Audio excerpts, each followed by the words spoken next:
Good morning. இது day 8 of being hard challenge. Morning petrol இல்லாம 5 மணிக்கு நட்டாத்துல என் வண்டி என்ன காலவாரிடுச்சு. அங்கேருந்து தள்ளினே போனதில காலையிலேருந்து எடுத்த கிளிப் வந்து கை தவறி ஏதோ டெலீட் ஆயிட்டு இருக்கு. இல்ல. வீட்டுக்கு வந்தேன். எங்க அம்மா ஒரு அழகான கோலம் போட்டிருந்தாங்க. தூக்கி பா. டேய் சோஃபி, வா கடைக்கு போயிட்டு வரலாம். வந்தனா பிஸ்கெட் தருவேன். ஐயா வா, ஒழுங்கு மரியாதை வந்துரு.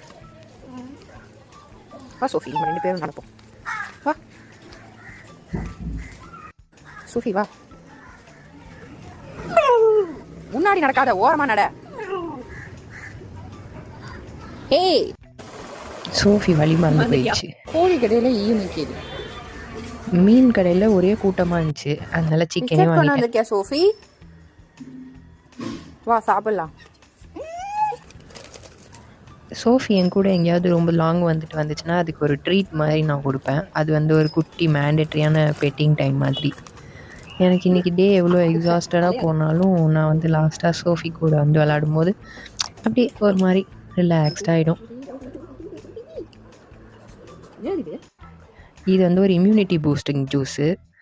அப்புறம் வாங்கிட்டு வந்த சிக்கனை எங்கள் அம்மா சூப்பராக சுட சுட ஒரு சிக்கன் குருமா வச்சுருந்தாங்க. அதை வந்து நல்லா திருப்தியாக சாப்பிட்டு தூங்கி எழுந்து மத்தியானம் செஷனுக்கு கிளம்பிட்டேன். எங்கள் ஆயா எனக்காக ஊர்லேருந்து நிறைய பொருள் எடுத்துகிட்டு வந்திருக்காங்க. அன்போடு பேக் பண்ணி எடுத்துன்னு வந்திருக்காங்க. அவங்க என்னமோ என்னை வீடியோவில் காட்டாதன்னு தான் சொன்னாங்க. ஆனால் நான் வீடியோ எடுக்கும்போது என்னையே பார்த்துட்டு இருந்தாங்க. இது ஏன் இந்த ரியாக்ஷன்னா, அயலின்னு ஒரு நாடகத்தில் ஒரு குழந்தை ஒரு ட்ரம்முக்குள்ளே போய் ஒளிஞ்சிக்கிச்சான். அதை வந்து கம்மலை வச்செல்லாம் கண்டுபிடிச்சாங்க. அதான் செம காமெடியாக இருந்துச்சு. அப்புறம் எங்கள் ஆயாவுக்கு இது என்னோட ட்ரீட்டு.